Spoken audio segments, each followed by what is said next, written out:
Welcome to Indian Tech Icon Spotlight, where we shine a light on the brightest leaders in the world of technology who lead with impact. I'm Sheetal Acharya, and let's welcome on the spotlight our guest, Samarth Saxena, who is a dynamic leader driving large-scale enterprise transformations globally. Hi Samarth, welcome to our show, and it's really wonderful to have you with us today, and really looking forward for our conversation. Thank you, Sheetal. Thank you for having me, and thank you for coming over. Looking forward. So shall we start? Yes, absolutely. So Samarth, more than a decade in SAP. So from where it all started? Okay. If I go back to early days of my career, it all started way back in 2012. So I started my journey with a very small city called Kanpur in UP, back home in India. And there I started my training and learning of this SAP world, like what technologies I had all the training with one of my gurus, I call him, and I'm still in touch with him. I got acquainted to SAP world, as you know, and now I understand how big of an ocean it is, but that was my starting point.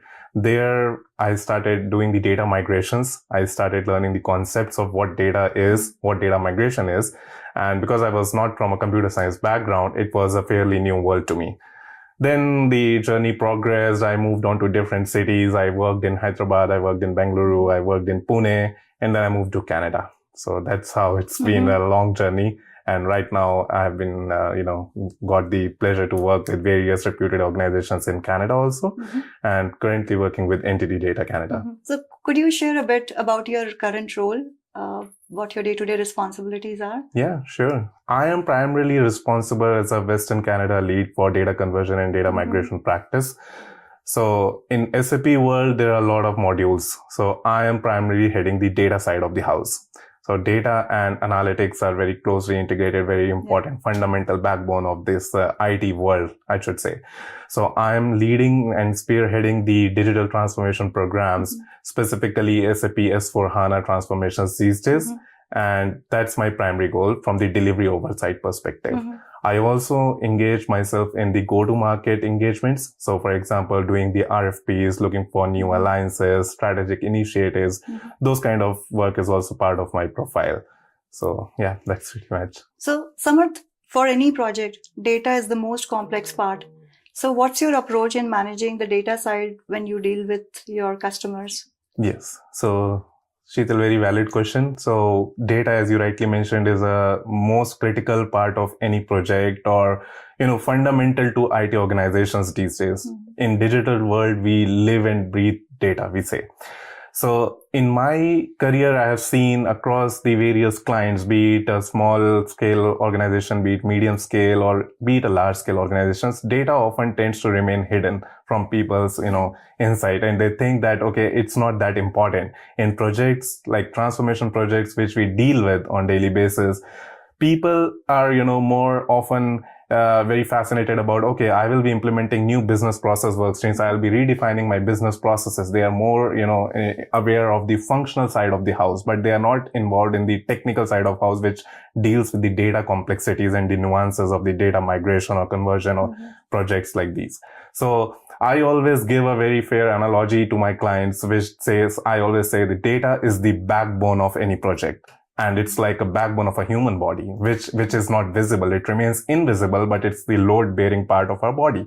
It's so much well connected and integrated with other parts of our body, including our brain. So it defines how critically important it is to have the data properly dealt with in projects like these. So it's very complex stream. I don't expect my clients or, the various stakeholders of the project to understand the nuances of it. But what I want to always highlight is that the data, when things come to data migration, conversion, integration, warehousing, be it anything, it has to be taken care for, from the beginning of the projects. It has to be accounted for the challenges, the strategy which we are going to do, the approach we are going to follow in these kind of projects is very critical. So that's a wonderful insight, and thanks for sharing that with us, Samarth. Now, was there a project that went, live very smooth? Did you ever experience that, or it has always been the chaos as always in IT? It's a very valid question. I wouldn't say chaos, but yes, definitely it's been challenging. I wouldn't say like the implementations have gone like end to end pretty smooth and it was like void of any challenging situations. No, challenges are definitely, I see them as an opportunity. So it, like everything else in life, in these kind of professional projects also, we find them, we come across them, and then we try to mitigate the risks associated with them, and we find out solutions. That's what we are here to work for on our day-to-day basis, Absolutely. So I always feel that any challenges which come across my way should be seen as an opportunity to improve in my next project, be it in the same organization or any other client. So that's how I see it. So you have led various different projects. You have been into various cities. So how has your kind of approach towards implementing the project and towards your overall leadership style, how that has changed over all these years? Yes. So I have worked in many cities, back home in India as well, and in Canada as well. So I have been involved in the multiple geographies across the world. I have dealt with the projects ranging from Europe. My current transformation project is based out of Europe, South America, and then Mexico and United States as well. So what I will say is that leadership is like a very different thing from, handling these kind of projects, because be it any project or a transformation program, your leadership style is something which defines your personality. So I personally feel that my leadership style has evolved over the years, definitely because I started as a developer in my career. I have seen the days where I used to work in office 18 hours a day as a developer, doing, hands-on dirty jobs of doing the coding and all those stuff. So even in that stage, I was kind of doing a leadership, but it was a different form of leadership. I wouldn't say, because I was owning the piece of job. I was doing the architecting side of, job. And when I was just 2.5 years experience holder, I was working with a reputed pharma organization of India. It's a top pharma organization, and I was a data architect for them. So being at that early stage of career, I was, compared to my number of years of experience, I was in a superlative role. That's what I call. So that time, that was that bucket of the role I was doing. Slowly, gradually I moved to leadership role, team lead, then tech lead, then manager, then, senior manager. And here I am, where I am now, doing partly the delivery portion and partly the go-to-market engagements. But I always say that it's not that I am out of touch. I will not touch any coding, because I always feel leaders lead by an example. And that's what I have always done. Even till date, I get to sit with my team whenever they are stuck with anything. I say, show me the code. Where's the issue? I try to find the bottlenecks and then try to, motivate them to move forward by giving them the solutions. Wonderful. So if I ask you about your leadership style in few words, how would you define? My leadership style in few words would be, I am very humble. That's the number one thing I would say, that I believe in modesty. So because I have grown through the ranks, so to be honest. So I have never, received any opportunity like a piece of cake. No, I have grown through the ranks. I've really, done the smart work and hard work combination, and I have seen the challenges at each level of the ladder. And that's very important for a leader. So you should understand that what each person of your team is going through, and at what stage, what kind of support they will be expecting. And that's what I have faced myself. So humility is something very important to me. And the second thing which I will say is the effective communication and vision. That is very important. Even to manage the team, to make people to earn that respect, you need to have that kind of qualities, that you have a clear vision for the team, which you set the goals for, and then you accordingly lead your team. So Samarth, let's explore the code base of your, little early days. Sure. About your hometown where you were born, and about your school days and college days, if you could share a bit about that with us. Absolutely. I would love to. So yeah, that phase of my life, my academic days in college, those are like pretty vivid days. Really cherish about. So yeah, I was born in Bareilly, Uttar Pradesh, small town in back home. After 6 months of my birth, my family moved to New Delhi. So I have been raised in Delhi only. So my schooling is done in Delhi, St. Francis de Sales Convent School. So my mother was very ambitious. I would like to mention about her. So she only pushed me and motivated me for everything in life. Fortunately, she is no longer with us right now. But yeah, so it was her dream that I study in the convent school. It was a very, kind of one of the top schools of New Delhi. So she was like, no, I always wanted to, I was to tell my father that no, Samarth should study there. I don't know what to do. It's so hard to get the admission, but things worked out and all those things happened and I got the admission in that school and I completed my schooling from that school. Now, back during those days in class 10th, 11th, 12th, I was not a studious kind of a student. I was pretty naughty, I would say. So I was, always involved in everything except studying my physics, chemistry, bio. No. Extracurricular activities or going out with friends? Extracurricular activities was also, on the back seat, I would say, during that stage. It was only like teenage life, kind of like hanging out with friends all the time, staying on call with them. During those days, there was landline. So there was no mobile. So I was always engaged on my landline and my father used to scold me like, who was keeping the phone engaged? And I was like, it was me. so I was not studious, I would say. So because of obvious reasons, I couldn't score much during my engineering entrance exams. And then I got admission in a very low profile, small profile engineering college in Rajasthan, a small town known as Ajmer. And I did my engineering from there. Now, those 4 years of engineering were, very vivid for me and very productive. I decided that, okay, like it was a life-changing moment for me because the kind of life I have seen in New Delhi versus the kind of life I have seen in my engineering days, the difference was of day and night. So I've never seen the kind of environment, the kind of people, and some things are like obvious. When the child comes out of the home for the first time, it's obvious. You see the world that this is the real world. You are no longer getting your mother to, come back behind you, that pamper you. So I realized that pretty early. And then I decided that, okay, the people who see me that, okay, Samarth is like, and I would like to really quote my teachers. They were like, you can get my paper signed that Samarth is not going to pass the class 12th exam. That was the condition. my teachers had no belief on me. My family had a lot of, distrust things that, okay, he's not going to pass, what he will do, this, that. I was at that level at once upon a time in my life. But slowly things changed. I studied hard and I was able to secure average marks. I secured like 70% marks in class 12. And then I got admission into engineering. Now in engineering, the condition was that my college was under construction that time when it was taking the admissions. When we went to check out the lab, the lecture halls, the flooring was not done. The day one of my college comes, we go inside the lecture hall. There is no flooring and teacher asks us, there is no chairs, no benches. They say you have to sit on floor. Like, really? Yes. And I was like shocked. It was a culture shock for me because I have never seen, I was coming from a convent school and I felt myself privileged back home in New Delhi because I have never seen that I felt that was the normal life.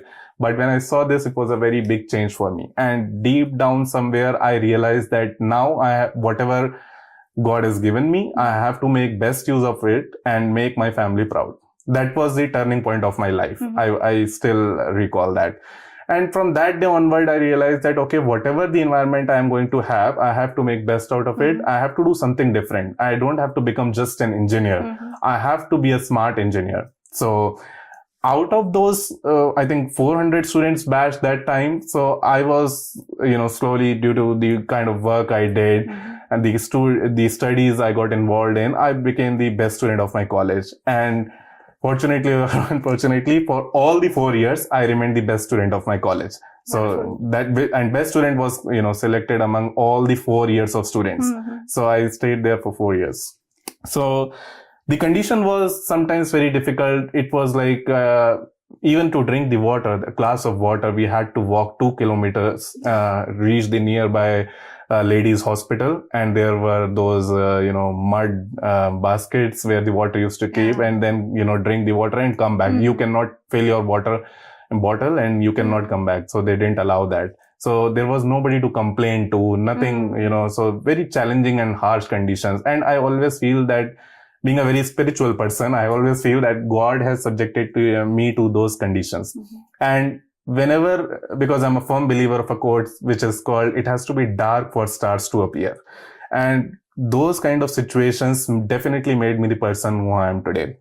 I used to sleep on a cement bed. There was no mattress, so there was no food. There was only one vegetable which was made 4 years every day, tinda. So do you still eat tinda? I hate it. I hate it. So 4 years every day, no menu change. Every day, it's the same vegetable. So that kind of life, when you are subjected to that kind of physical and mental conditions, you definitely become a different person. So because human mind and body is designed to evolve. We think of survival. Our survival instincts are, awoken. And that's what maybe happened. I started, there were no lecturers to teach me. Okay. So there were very few lecturers who used to take lectures, and very good teachers also, whichever there are. I always feel that they taught me well. So I still have respect for all my teachers, because it's at the end of the day, they made me what I am today. Now, slowly what happened, I started participating in the national level college technical festivals. I got interested in robotics. I did, because my major was electronics engineering. So I started in, building the robots. So I got involved in multiple national level technical festivals. So I participated, started my journey from, I set a goal for myself in the first year of engineering that when I get out of this college, I should have something remarkably achieved. And that was the Asia's largest technical festival, which used to happen at IIT Bombay. The name was Tech Fest.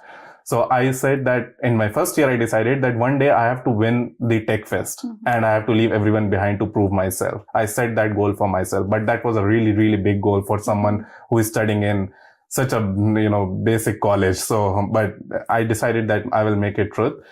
Slowly, small wins in life, I always feel are very important. So that's how I set my, milestone goals that, okay, in first year, I will visit this college. Second year, I will visit this. And then slowly I started representing my college at national level technical festivals at many institutes, Vellore Institute of Technology, JCRC Jaipur, and then IIT Guwahati. So I secured second position in IIT Guwahati when I was in third year.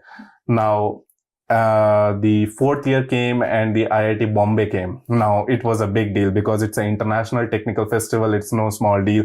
All the IITs and NITs of India are participating, and all the top colleges of Asia are coming to, bring their robot, and then, they have solved the same problem which you are working on. So during those days, I did a lot of hard work. I used to attend my college, then used to, immediately travel to the city to take bus to Jaipur, because to procure the parts, even the small parts for my project, I had to visit Jaipur. Nothing was available in my city, Ajmer. So there was a 2-hour journey. Then I used to reach Jaipur at 8 p.m. in night, then used to meet the vendor, do discussions with my project. I had a project guide in Jaipur. So I used to meet him, do the discussions, take my bus back to Ajmer in 1 a.m. or 2 a.m. in night, reach back Ajmer in my hostel around 5 a.m. and then go back to attend my college at 8 a.m. So that was the kind of life I lived for around 6 months. The day came of the technical festival, IIT Bombay. I went there. My project was selected to represent. I went there, nervous day, someone, you can imagine, like someone who is coming from Ajmer Institute of Technology. He's like, my college was not even visible on Google Maps that time, so to give you the perspective. And the people surrounding me are from the top level colleges from India and Asia. So I went on the 5th number. Before me, the 4 teams, they were disqualified. I was the 5th one to go.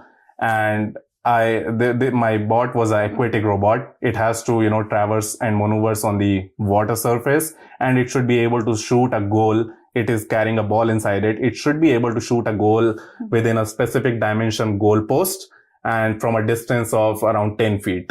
So I was the first one who did that. I shot the goal. My bot worked fine. It did sync So everyone was like, who is this guy? Who is this guy? It was a very proud moment for me, so it felt good from inside because everyone was like, which college is this? That was the first question. So people often label individuals back home with institution names, and I don't say that it's right or wrong. I never judge it that way, but I feel that it's sometimes biased or unfair for the students who might be in different non A plus or B plus grade colleges due to some reasons, and those reasons could be anything in life. Doesn't mean that person should be labeled that this person can't do anything. So 200 teams participated in that event that day, and the results came in the midnight, and we were in the hostel lobbies, and all of a sudden the speakers were announced that the results of Aquabot event has been announced. There's that. So the number one position stands with Ajmer Institute of Technology. Wow. And we were like, I was so emotional that time, so emotional. This can't be true. This was like my dream, which I said 4 years back. And they're announcing that you please report to the auditorium for the prize distribution ceremony. You have secured first position internationally. Fantastic. So that's the journey I have lived. So that made me really a different person. So that day when I called my parents, they had a different sense of pride that, okay, this is our child. What happened 4 years back during class 11, 12 was different. But yeah, that day they felt, because even in those 4 years, my parent used to say that, what college events, you just focus on your books now, what college events you are doing, because you cannot expect your parents to understand the nuances of all happening, all these things. So that day when I told them I'm at IIT Bombay, I have secured first position internationally, they were really, really happy and on cloud 9. So that was like my very big milestone in my personal life. I always consider that.